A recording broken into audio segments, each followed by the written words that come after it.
You are listening to Lone Star Community Radio on 104.5 KCZW LP Conroe and 106.1 KZCC LP Conroe and worldwide on irlonestar.com. I want to thank our sponsor, Planet Ford. Planet Ford has always been a proud supporter of law enforcement in the community, providing customer service and fleet management, sales, and service. If you're looking for that personal quality service, contact Planet Ford in Spring or online at planetford.com.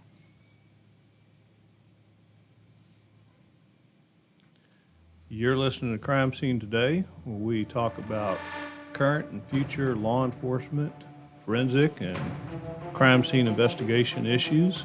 So this week with me, I have joining me Constable Chris Jones from Pct.5 Montgomery County. Thank you for coming in, Chris. Thank you, sir. Thanks for having us out today. So we're going to first start with talking about a little bit of the news and what's happening around the world here. This week it should have been the Texas IEI, which is the crime scene conference. It should have been going on this week. Obviously, due to COVID, that was canceled. So a lot of people missed out on that. The national or international conference, which was scheduled for August, also was canceled. So a lot of people in the forensic community, crime scene investigations, really have missed out on their yearly opportunities to get some great education and training and latest technology stuff out there, and just a great time that we have and sharing with our friends that we've come to know over the years. But the IEI, the International Association, did announce this week, they posted that in Nashville in 2021, August 1st through the 7th is going to be happening. So hopefully if 2021 doesn't look like 2020, we should still have that conference. And certainly at this point, there's no excuse whatsoever not to be able to put a presentation together, put a poster, maybe the photography contest, or be involved in that program. You have over a year to plan for that, and I hope that everybody's encouraged to get involved. It's a great organization and just a great opportunity. So talking about some things in the news and that have come up, obviously we still are dealing with police reform, protest, and those type of things that everybody's talking about, and what is some solutions to problems, and is the problem as big as the media is making it out to be? All these conversations are happening, certainly among police and probably in your homes and such. So President Trump signed an executive order for police reform, and basically it talked about a federal grant to just put some best practices in order for police. They did address, and we talked about last week, they were talking about banning the chokehold and those type of things, and they addressed that in this order in talking about not using the chokehold except when deadly force would be authorized, which is pretty much what it's used for now. I don't know of anybody just using a chokehold for any other purpose unless you're fighting for your life and such. We have many other things other than that. So we also talked about defunding the police and sort of what that definition is. And it seems the most common thing that we found is it's talking about calls that police go to, resources that are used for non-police functions, and is there a better way? Is there something else that could be handling these to let the police do police work? And one of the challenges that we talked about, and certainly you can speak to this in your area and stuff, Chris, is we do go to mental health calls, but it's not as though there's a deputy that you have at your department that all they're doing right now is handling the homeless, mental health. I mean, it's an occasional call that you get, right? So I'm not sure how we are able to quantify the amount of time or people that is needed. Sometimes you have those calls, sometimes you don't. But so Albuquerque, New Mexico is, I guess, starting this as far as a pilot. Their mayor announced that they are forming a new public safety department designed to take the stress off of the city's police. Instead of police fire department responding to 911 calls related to inebriation, homelessness, addiction, and mental health, that a new division deploying unarmed personnel made up of social workers, housing, homelessness specialists, and violence prevention coordinators will be responding. So what's your thoughts on that one? Well, last week you were talking about when EMS, fire, stuff like that, they used to show up all the time without us. Right. And they didn't need us to go in and take care of business. And I can see it might start off that way, but as soon as any kind of physical or any kind of, argument starts, then law enforcement's going to have to show up just to kind of Right, keep the scene at peace. The naked man walking down the street with a knife, police or mental? Yeah, that's Right. and so that's going to take both of us, right? But we're going to have to make it safe for those other officials to come in. Well, and it also goes to what we talked about last week is many of the times these problems are put on police because we're already out there. We're in the area, something's happening, we're quick to respond. Unless these people and I'm just using Albuquerque for example, I mean, it sounds like they have an idea, I'm just not sure the practicality when it gets implemented, where are they responding from? How long is it going to take them to get there? And who's going to handle the situation until they get there if the police are not responding? I mean, how long can you let a mental health crisis go on prior to someone arriving? Could it be a situation where they end up having a ride along where they're actually riding with law enforcement? So they show up and you let them kind of handle the situation for as long as they can to kind of de-escalate the situation. But then we're there also just to be there just in case anything was to go bad. So, And I know that's been tried, and I say it's been tried, it's been used. I mean, it's actually been active. I know Harris County did something very similar to mental health.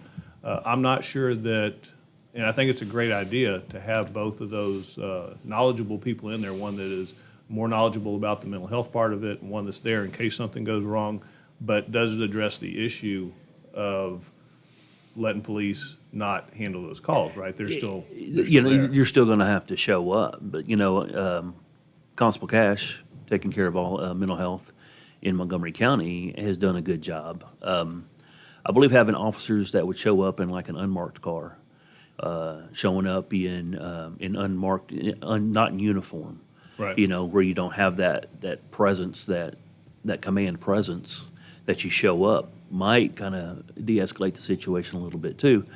But at the same time, you still have law enforcement showing up. So, defunding the police, a lot of people think that mean we're just no more police. But like you pointed out last week, it's more of a reallocation of resources Right. to kind of get non-law enforcement in there to help out. There's going to be a lot of trials and error over the next couple of years trying to figure out how that works, that coincides with each other. And I believe that, I mean, it's been a conversation, way before protests, way before some of the conversations that are happening now. I mean, we've had conversations about just mental health, right? And the need for mental health officers or to address mental health in the community.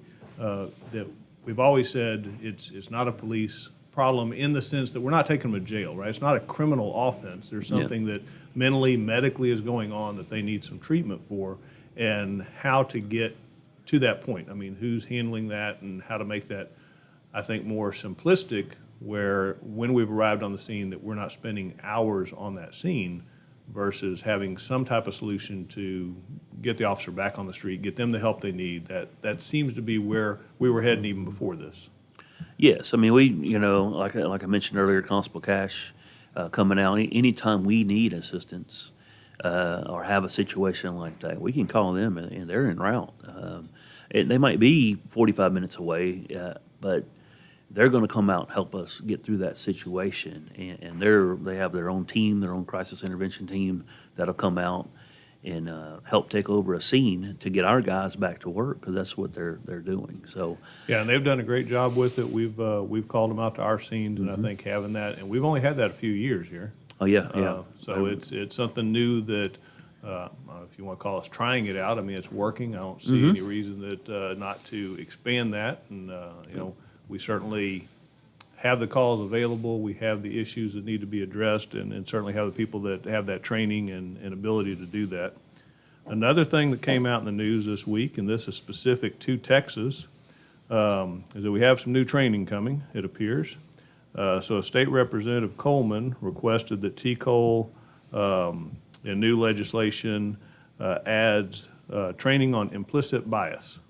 Okay, so, and apparently, at least from this article in the Chronicle, Houston Chronicle, it says that the agency agreed that they will add that curriculum. So we already have numerous mandated training that comes up. The Sandra Bland Act created the de-escalation training. We already have other training dealing with cultural diversity. So now we will have implicit bias training. So that's new that came out this week. And again, that has to be something legislatively and whatnot. So it's not like, hey, tomorrow this happens, but it's something that they're looking at. So another part of training that we have coming. Which, makes it, y'all have, in Precinct 3, y'all have your own academy. We, in Precinct 5, have our own academy, so we have our own instructors too. So we can teach that easily to our guys and get out there into that mandated training. The problem lies some of these smaller agencies don't have that, and they've got to travel and they've got to get that. But how we see it a lot, that a lot of mandated training, you have to do this, but there's no really way to fund it and have to do that. So, that is a challenge, and one of the, I came from a larger agency going to a smaller agency, and I think it goes across the board. It doesn't really matter the size as much is the balance between training all your people and keeping your people on the street, right? Exactly. So at the department I'm at, for us to do a mandated training requires at least 10 classes that you're going to have about 3 to 4 people in those classes, maybe 5 at a time, to circulate them through. I mean, you could do all of them in 1 or 2 classes, but you can't do that and keep people on the street. Exactly. Right? So one of the things that we've looked at,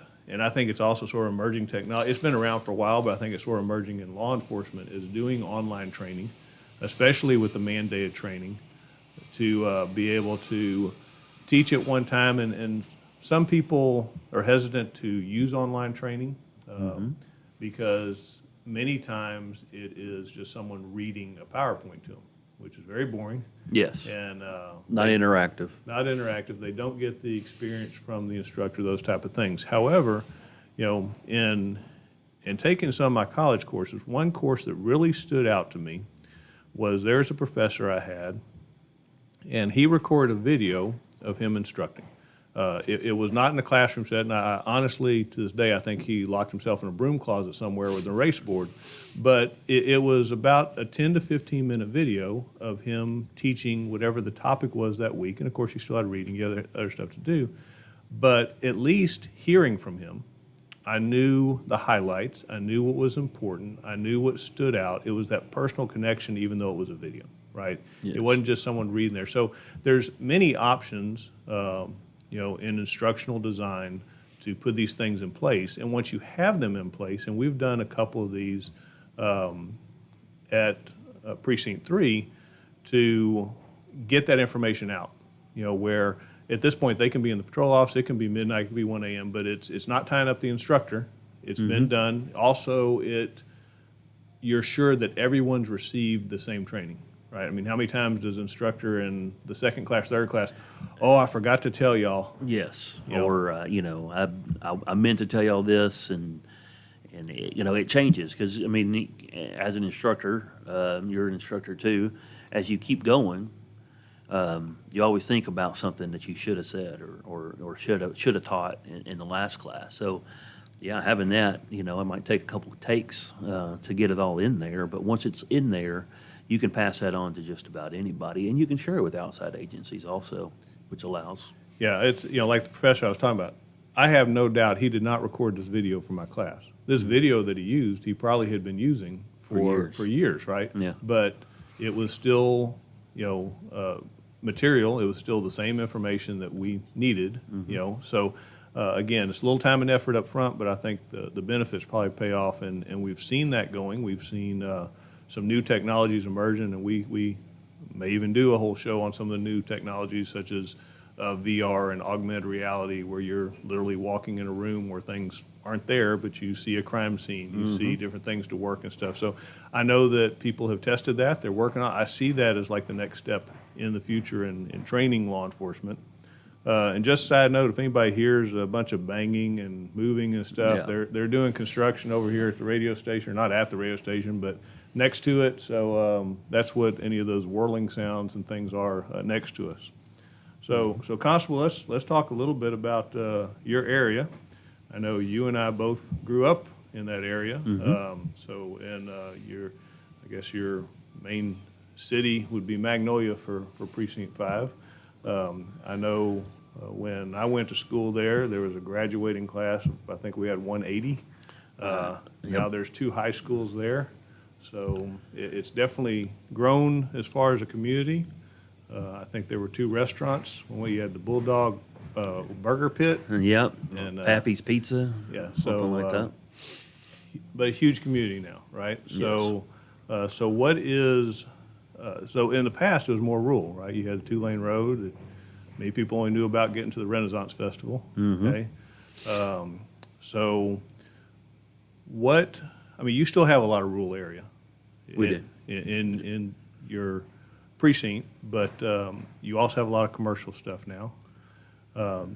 So what do you think, and this is something we talked about on the Dick and Skippy show. It's a show here on Lone Star Radio. They do 3 times during the week. It's their daily show, and they had me on to talk about some stuff. And one of the things we talked about with the constables is a unique thing with the constables is that I think it's the ultimate in community policing, because you have a precinct. You get to identify in that precinct what you feel are some problems that need to be addressed and really focus some resources, whereas in a larger county-wide, such as the sheriff's department, and certainly they still have districts they can focus on stuff, but you can actually work your whole department and have specialized units or different things that you need to address problems. So I guess to a point to cover, you getting to where you are right now. You took over, when did you take over for Precinct 5? I took over in October of 2018, October 1st. October in 2018, the current constable retired, David Hill, and he had been there for how long? 36 years. 36 at years. that time, but he was actually 13 years, a little over 13 years as a DPS officer in Magnolia area also. So Yeah, I know I tell the story that he used to come to the junior high when I was there. He doesn't like me telling that story. I know It it. shows his age, but he'd been around for a long time. And I actually, my first law enforcement job was at his office as a reserve. At that time, it was Monday through Friday. They served warrants, they served civil process, and they closed at 10 o'clock. And only a couple people were out in the evening time. And on occasion, you'd back up sheriff's department, but your main purpose was during the day to go serve civil process and warrants. And I believe that continued for many, many years. that continued actually. There might have been some variation of times and stuff like that in there with attempts on different. We ran a lot of traffic, but we backed up the sheriff's department. But our main goal, and everybody in the department, if you weren't assigned to the school district, which we'll talk about here in a little bit, was civil. So everybody had their civil papers, they had their warrants to take care of, bailiff to court like we have to. But yes, we were Monday through Friday, and a lot of the times if the courts weren't open, we weren't open. So it kind of went that way up until 2016 when I took over as chief deputy. And it's been a change in Montgomery County. I know with Constable Precinct 3, Ryan Gable, he came from Harris County, and Harris County is a whole different animal. You have constable agencies there that are 600-man departments that handle every function. The sheriff's department isn't even involved in most of North Harris County because you have the largest constable agency of Texas there. But so that idea already sort of came up here, started growing into taking care of the community in a different way than just civil process. Because as we talked about on the Dick and Skippy show, as far as the difference, because we always get asked all the time, right, what's the difference between constable and sheriff? And state legislature, state constitution says that constable serves civil process, bailiff the JP courts, and that the sheriff will take care of the jail. Now, beyond that, we're all law enforcement. Beyond that, you can do your law enforcement functions, right? So In taking over, and obviously you're chief, you had some influence from 2016 to before you took over. And when you took over, David Hill had retired and obviously made the recommendation to the court to appoint you for the rest of his term, which they did.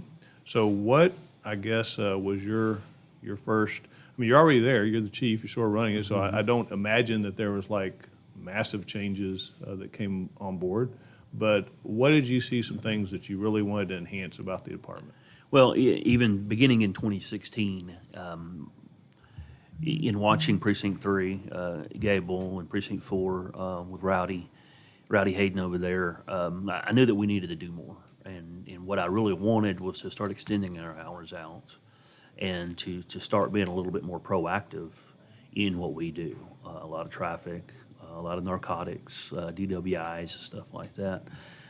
We still, the major crimes that when you call 911 and you want somebody to show up, it's going to be it's going to be a sheriff's department that shows up out in our area right now. Now, that's not saying we're not going to be there to assist them in any way we can to back them up, but we don't have the investigators right now to kind of follow up on crimes and stuff like that. So we do a lot of proactive policing, and that's what I really wanted to focus on. I don't want to compete with the sheriff's department in calls and trying to jump calls and trying to do all that. They have their function, we have our function, and I think we work good together out in our area. That was the main thing I wanted to do. You've worked in constables' offices, and a lot of people say, well, I'm gonna, you got your papers for a couple hours, you're gonna serve those, and then you're gonna go out and do something. And a lot of times it's hard to switch those gears in between. Right. And it's hard to take a seasoned officer who's been there 20 years and turn them into somebody who wants to run a lot of traffic and get out there and search a lot of cars and do all that. So at that point, we were able to kind of split it up. In 2016, when I took over, I kind of split it up into two different divisions there. So I had a civil division that took care of all the papers and took over anything that's civil, anything that come out of the courts, warrants, all that stuff, bailiff in the court, and did all that stuff. So we could focus a little bit on a patrol division. In our patrol division, like I said, are out doing a lot of proactive traffic control, a lot of narcotics, DWIs out in the area. So that's what I really wanted to do when I took over. When I took over as chief, so when I took over as constable and got sworn in by the court on October 1st, 2018, we just continued that. And so our main goal was to extend our hours and become a little bit more proactive and be out there. The sheriff's department, they're busy. Sure. With our growth, with their growth, it's hard to keep up with everything. So they're going from call to call to call, and they do a great job at it. And we're out there to help them as much as we can. But I saw some areas that needed to be taken care of on a street level, So and now that's what I wanted to do. you were appointed, but since then, we just had the primary. You won your primary, so you are now the elected. You're not appointed. You Yep. are the elected constable for Precinct 5. You don't have any competitors in November general election, so that is it. competitors. You are it for the next 4.5 years to run the agency and to guide that community. So as you said, you noticed some things that needed to be addressed, and I've noticed, and just watching your team and stuff, they've certainly enhanced their traffic ability. I always see them out there, they're working their traffic and such, and I would have to say, and mainly watching as far as y'all's social media feed and stuff, that y'all are very big into traffic stops and narcotics. So is that an area that you felt needed to be addressed, community? Is it just, how did you come about sort of focusing on that? So we've always ran traffic, but we have a contract with schools, so we get a lot of information in those schools about what's going on, and we just kind of felt like that nobody was targeting that street level as best we could. So I thought that's what I wanted to do. I wanted to go out there and try to take some of the meth off the streets. And target certain areas that as high crime areas. If we could do that, then we can kind of cull down a little bit of the thefts, the burglaries, and stuff like that also. So, Right, it's something that a lot of people don't think about, that aren't in law enforcement, that don't consider, is that when they hear about us arresting drugs, they think that it's just the drugs, right? The drugs are connected to so many other crimes in our Exactly. community, of thefts, of robberies, of burglaries. Many people that do drugs, it may be a big surprise to some, but they don't have jobs. They need to find the money to pay for the drugs in some way, or steal the drugs and stuff, and that leads to your robberies, leads to your thefts. That most crimes that we find, there's some type of connection back to the drug world in some way, Yes. right? So what would you say is a problem drug in your area? One that we've seen more recently, I was actually pretty surprised with. We've seen ecstasy showing up again. We've had some complaints about ecstasy showing up. We still we have arrested a lot for meth. Sure. And I think that was coming on, but we've seen some more heroin come out also. But the ecstasy is definitely on the rise. Pills, Just prescription pills, stuff like that. It's something that we see a lot. And a lot of people think about THC and THC oils and stuff like that. Right. And then there's a lot of big debate on legalizing all this stuff, but it's some powerful stuff when you start melting down all that. And Yeah, and normally, I mean, we can talk about legalization of marijuana and those type of things, but it's actually somewhat rare that that's all we find. Exactly. Right? I mean, we'll find some marijuana, but then we find the meth, we find the Yes. ecstasy, we find the Xanax, we find the we usually hydrocodone. find something with it. So And we also find guns with it. We find stolen property with it. It's not dismissing that that there are some people that they have recreational marijuana, that they, for lack of a better term, use it like alcohol, and it never leaves their house. And honestly, we never know anything about those people. And obviously, I guess they can function fine and work or whatever. But the element we normally deal with are the ones that are mixing it with guns and criminal offenses and other problems like that. So one of the things you had mentioned on your webpage that you're very proud of, and I certainly understand, is you were involved in internet crimes against children as an investigator for a while. yes. So, and currently you said that your department doesn't have detectives, but it's obviously not for a lack of knowledge that you don't know how to have investigations. And I'll take that back, because we do have an ICAC investigator still. Yeah, and So, y'all are involved in ICAC. Yes, right? but that's more of a proactive forum. What I meant by not having the detectives is the ones that we take a report and then somebody follows up on. Right. That stuff like that. And I can see that coming in the future. We're just Right. not there And what yet. I was getting at is not you didn't have, you Yeah. do with ICAC, but that you have the knowledge to do it. You Yeah, have the we- knowledge to certainly put people, right now it's just the resources Mm-hmm. that you need to do it. So you had spoke about in ICAC, I guess, webpage, I guess one of your cases that maybe it was your first one, I don't know, as far as that you had a live victim on your first case. had a live victim. So tell me a little bit about that case. How did you, this was your first case? This is my first case Okay. in ICAC. I believe it was 2014 that I started in ICAC, and I remember we were doing investigations on child pornography and downloads and stuff like that. So we had identified a subject that was downloading child pornography at his house. Got a search warrant, went out there, and I remember it was November 1st, because we do our search warrants early, and Right. I had to go to bed early. It was October. It was Halloween, and I had kids and had to get all that taken care of so I could get up the next day. But it was my first search warrant, and went in there, and ICAC is a team, and it's kind of run out of the DA's office. But we all have all the constables have somebody They do, that are assigned to it, and I know y'all have a couple people that are assigned Right. to the ICAC division. So, everybody comes out, and we all tackle these things together. So that way, we're not having to take a lot of manpower off the street to serve these warrants and do all Right. that stuff. We kind of back each other up. So, I mean, I had a lot of great help at the time, and we served that warrant, and we started finding just video after video after video, and it came out and had videos of him with his daughter at the time. Wow. And that was something that we didn't I wasn't expecting. You didn't know going in. This wasn't what y'all were heading in this is for. not what we were going in for, and we ended up. So not only was he downloading it, but he was producing it and distributing it also. So I was proud to find out that he actually pled to 2 life sentences for that case. So no trial, no nothing.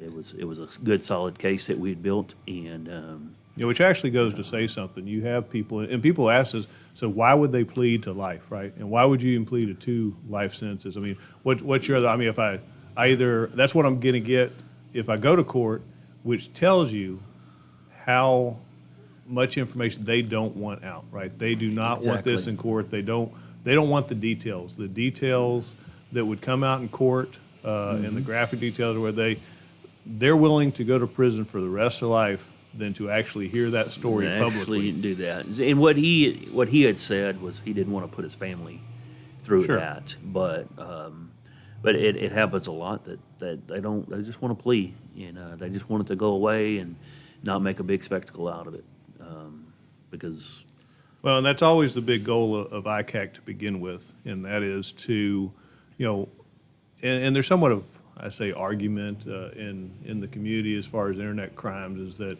when detectives are posing as 13-year-olds and whatever, well, Yeah. there wasn't a real child that they were meeting, right? It was always a detective. Well, the goal behind it is that if they could have, it would have been a 13-year-old, it would have been an 11-year-old, and many times, just as you're talking about, what we find is after we find this person that has that sexual preference for children, the pedophile, then when we dig deeper on their phones, search warrants for houses, we find that there are actual victims. Yes. And we are actually finding those victims, and we charge those crimes as well, but it's getting them off the street before a child actually is hurt, and hopefully get them out of that situation. yes, and and ICAC is a federally funded through the feds, so they're all over. I think there's 63 different divisions across the United States that communicate with each other to be able to share that information, because you might find a victim and it's not even in your area. That victim might be somewhere else in the United States, and we can share that information through NCMEC, National Center of Missing and Exploited Children. Right, and what one of the purposes of NCMEC is having the database, right? The database. They have To a be able to database identify. that identifies. So if you have a child, such as the case you had, Yes. you identified, and we're just going to call it this individual A, right? Your his daughter. Well, now they have the photos, they have the videos of individual A. So when someone, and it's not just national, if it's someone It's international, yeah. in Germany, in England, trades individual A's photo or video, they can contact NCMEC and they say, no, this is a real child. Their name is this. The detective is Chris Jones. You can Yes. reach out. He has this information. And so, yeah, it's a big network of law enforcement around the globe, but it does feed through NCMEC, and just a great resource for ICAC. And they also put out the cyber tips. Yes. Whenever there's a company that sees something being traded, then that's who they send notification They to. give them to us, yes. So, It was, I tell you what, in 23 years of law enforcement, it's probably I was there for about 2.5 years in that division. And I think it's still one of the most fulfilling parts of my career, just to do that, because we did pose, we did a lot of chatting, and took a lot of people off the streets that were just there to hurt kids, and to victimize them. I think just about most cops I know, children always are a soft place in our heart because someone else is not out there protecting them, especially in these cases. Many times it's their parents or someone who is supposed to be guarding them and whatever. So Yep. it's always a big reward to us to step in and save that child and give them an opportunity at a life that obviously they were not going to have otherwise. Exactly. So, speaking of influence on children, okay, Yes. so one of, your largest contract, and the second largest in Montgomery County, is you have a contract with Magnolia ISD schools to be their police department. Yes. There's other police departments such as ISDs that have their own police department, their own chief work. But Magnolia ISD has contracted with Precinct 5 Constable Office, so that's y'all's role there. Yes. So you have 18. I have 18. So sort of the breakup, obviously, it seems pretty standard. They always have one at the high school.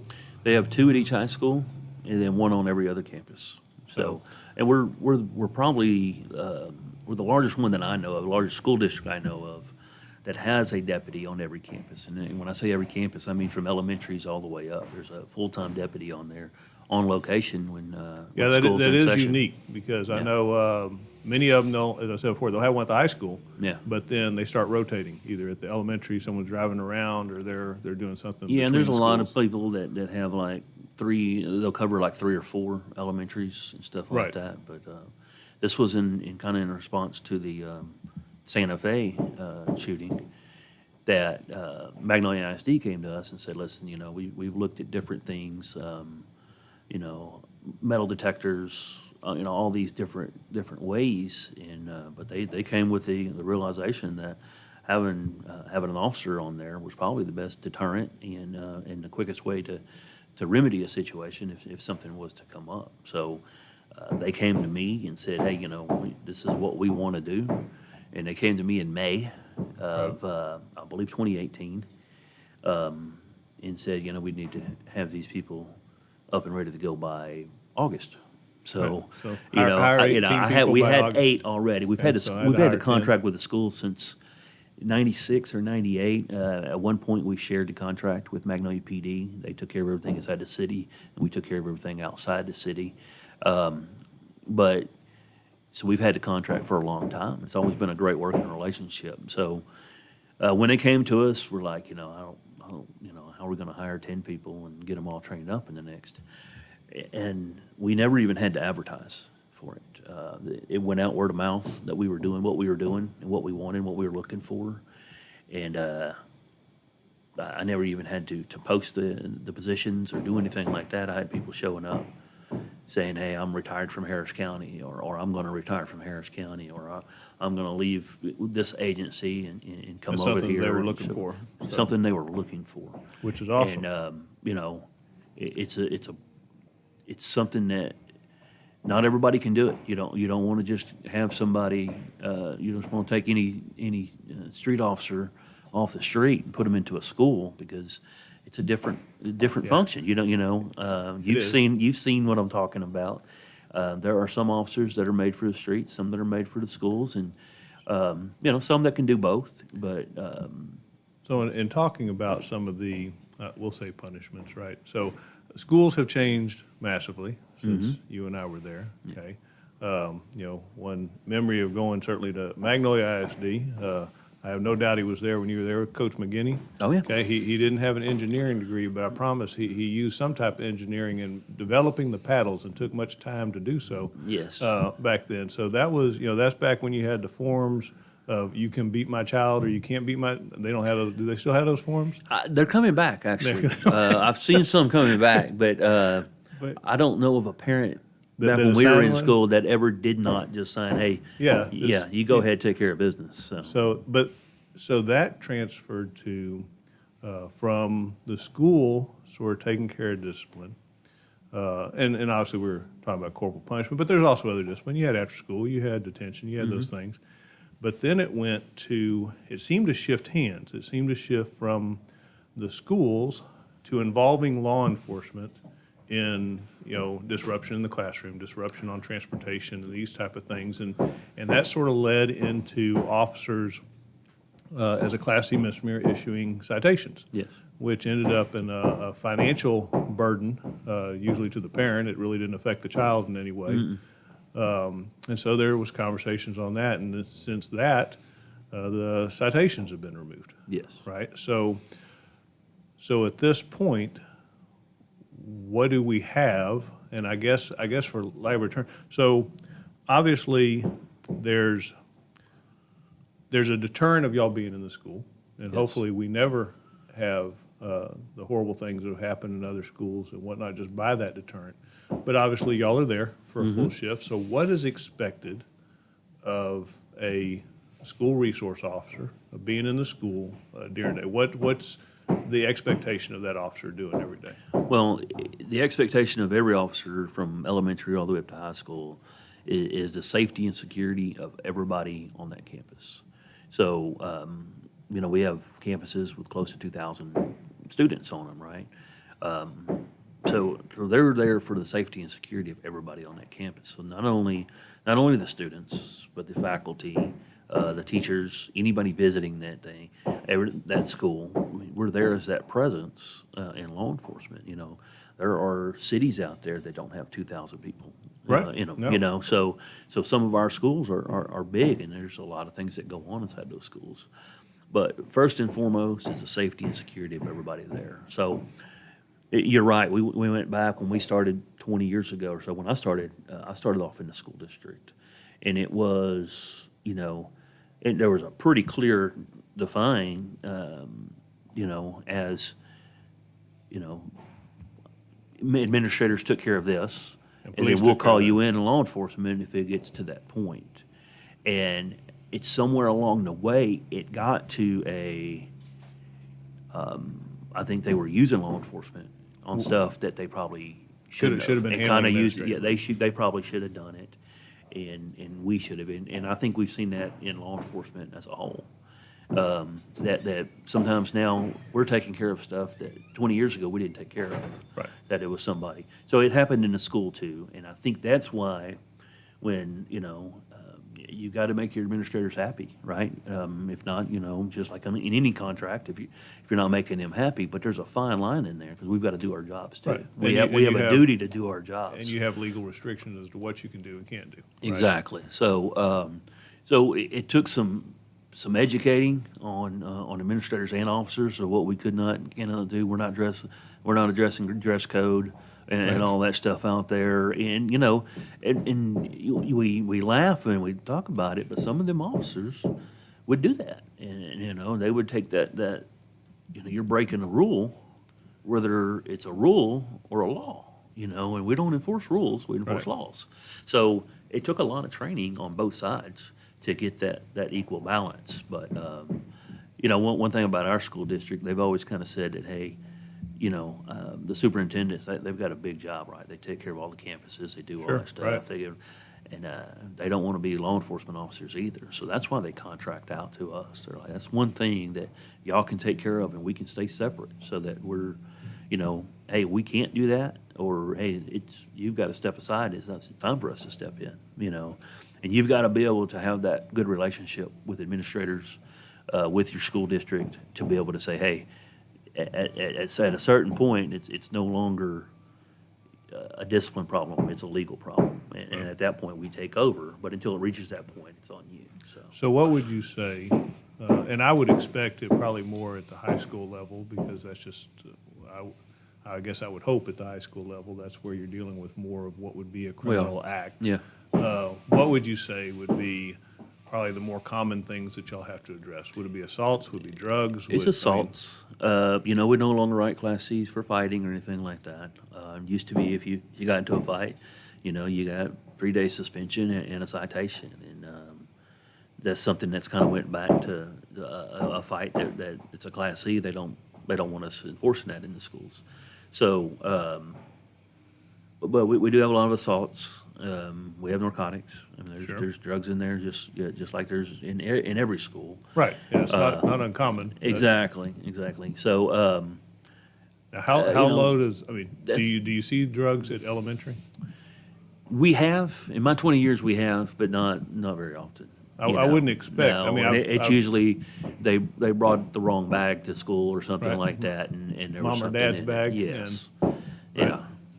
So, something like that. But, when I get the question a lot of times when I'm out talking to the community about having 18 deputies inside the school district, because that's a big thing for me. It's a big Sure. thing for the community. I Right. really believe that. I believe that Magnolia ISD stepped up and kind of started setting that precedent. And you've seen a lot of the schools in Montgomery County area that are growing their police forces now.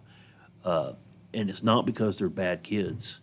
It's because we have to protect our kids and everybody on that campus. Like I said, there you can, we got 2,000 kids on a campus, or 2,000 students. Right. 100 or so teachers and faculty on there. You have a small that's- town that Yes, you're- that we have to secure it. And even some of our elementaries have 900 people in them, and 900 kids, and then you got the faculty and everything like that. Well, So and we're talking in very general of school, but there's a lot of functions to that school, meaning that you have the normal 7 to 3 in the afternoon school happening, right? But then you have band after school, and you have your football games and your track and your sports and all that y'all are also involved in. we're involved in those too. We have to be there. Anytime there's students on that campus, we're usually there. When they have their games and stuff like that, we get crowds from all over the area coming to watch a football game. So, now you've got 6, 8, 9,000 people in a confined area, with some sporting events going on and parents Right. getting involved and stuff like that. So Getting there's excited some about friction. the Yes. the game. Yeah, so, I mean, we have to be there for that, so, So but how it's is, something that's been good.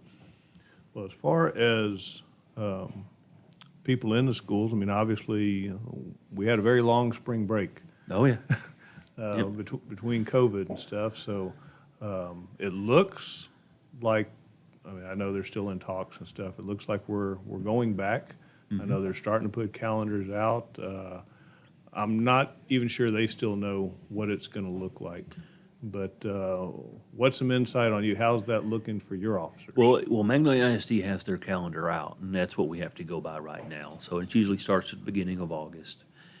We do a lot of training before that.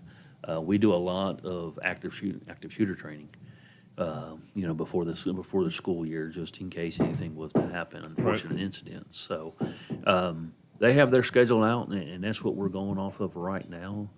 But I do want to tell you one thing that I think has been one of the best things about our school resource officers and our school contract is the elementary schools. So they're like father figures in there and stuff like that. So you have some kids that come to school and they might not have a role model, or somebody like that, and they come in there and they eat lunch with these officers and they interact with these officers, and I get so many compliments on the elementary schools more than anything else. When you pull up to an elementary school in Magnolia ISD, you're going to have an officer there greeting all the kids going to get out of school, and when they get out of the cars, talking to people and everything like that. And it gives the parents a big sense of relief that officer's there. But even more, I'm anxious to see over the next 10, 12, 15 years with officers in elementary schools and every school that these kids go to as more of a positive influence on them than just seeing them if they show up at their house or in some kind of No, I totally agree, action. and actually, I was going to talk to you about Yeah. that as far as, because, speaking sort of, full circle of the relationship issues that we're dealing with right now, of the ideas of police and as far as the perceptions of police and those type of things. And my wife, as I told you earlier, was, a teacher at school, and she had made the comment, she's seen two types of officers in the school. And she saw one that leaned against the wall like they didn't want to be there. And then she saw another one that knew the kids' names, that interacted with the kids. When the kids had problems, they came up to this officer. They knew them in the community. And so it built that relationship. And so there's a great opportunity that certainly we have with having police in the school to build those relationships at such early age. And I know you talk about elementary, but it's happening at the junior high. It's happening at the high happening everywhere. school. They're because there's accessibility, and if they believe that there's that relationship and ability to have those conversations, that person who normally would not have access to a police officer is able to have that conversation. Hey, maybe it's about social media. Maybe it's about someone at home treating them bad. Maybe it's some situation that someone's asked them to get into, or maybe it's just because they need someone else to tell them, hey, you're doing good in school, because no one at home does. Yeah.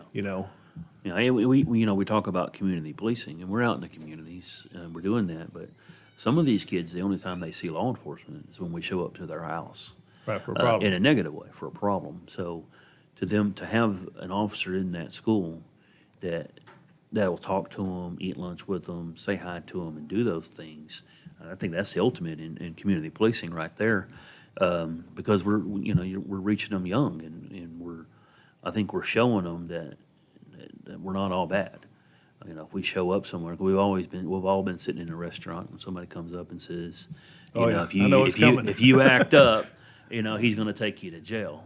Right. And so, and a lot of times they're joking or whatever like that, but the kid sometimes don't know The kid that. sees it as authority, like, So- you're going to punish me if I do something wrong. It's good when we go to places and we go to restaurants and stuff like that, and the kids walk up and they talk to these school resource officers or, hey, how are you doing? And it's not from just elementary, it's all the way up. Right. And that's something that you get to know. I talk to kids now that when I worked in the schools, now they're parents and stuff like that, but they remember me when I worked in the high schools. So, I mean, it's something that's, when you want to get out in the community, it's the best way to get out in the community is get with those kids. So. And it's one of the community builders. By all means, I think it's one of the best because the future, what's coming up in your community. Mm-hmm. I know you have other things that your department does for community as far as getting to know you and your officers. Y'all do the coffee with cops on occasion. We do. This year, you did a CPA, Citizens Police Academy? We did For last year. We were supposed to do it in March of this year. So it started in March of this year, and then with COVID, we had to cancel it. Right, so that's but that's another- coming up. another It'll program be you coming have. up again. Yeah, and we had our first one last year, the Citizens Academy, and we had about 20 people that came through it, and we got nothing but great reviews on it.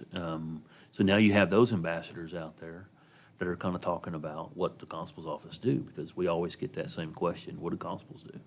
Either I'm from out of state or I'm from a smaller county that might have one constable that they've never met before or something like that. So it's good to have those people out there that are talking for you and that know what you do on a daily basis. So now are you planning your next CPA same time, like March next year? You gonna try Yeah, to probably do one? March of next year. I think I'm going to hold off this year. There's a lot of people that are Yeah, we're that are still- busy getting back to work. It's still kind of a Still an unsure situation. We got it cases is. going up and down. Yep. and, So best advice we get when people tell us is you do what makes you feel safe. it's exactly You know, right. Yeah. We've heard all the advice, wash your hands, keep your distance, and, take care of your family if you.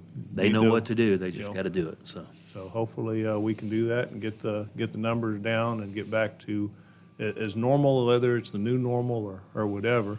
But, Constable, I think you've been doing a great job out there and growing, and I can't wait to see what comes up next for you. We did have a comment earlier of someone who had some concerns in your area. If someone has any concern in your area with department or otherwise, how would they contact you or reach you? I know that you're open to any conversation, but yeah, we're open to any conversation right now. We're kind of limited office access to, but you can call anytime. Our number's it's 281-259-6493. You can call. You can talk to me. You can talk to anybody you want to in that department about it. And I've always been out in the community. I'm open to talk to anybody about anything that's going on. A lot of the times we see people that are upset, and it's usually, and a lot of times it's a misunderstanding in some certain way. So opening up that dialogue and to be able to talk to people is sometimes the best avenue. I agree. So hopefully, if anyone has any concerns, or if they want to tell the constable officer doing a good job, or there's some officer that really stood out, they love to hear that too. And by all means, on the flip side, if someone is out there that you feel that you had a bad experience, I promise you that the constable is the main person who wants to know about that I do. to address that issue. So as we wrap up, we certainly look for any topics that you would like to discuss on the show. If you'd like to be a guest on the show, if you'd like to sponsor a show, you can reach out to me at dan@crimescenetoday.com. And we look forward to next week and having future guests. And Chris, thank you so much for coming out. We just appreciate the insight of what you're doing there, and we just wish you the best of luck with your department. I appreciate it. Thank you for having me out.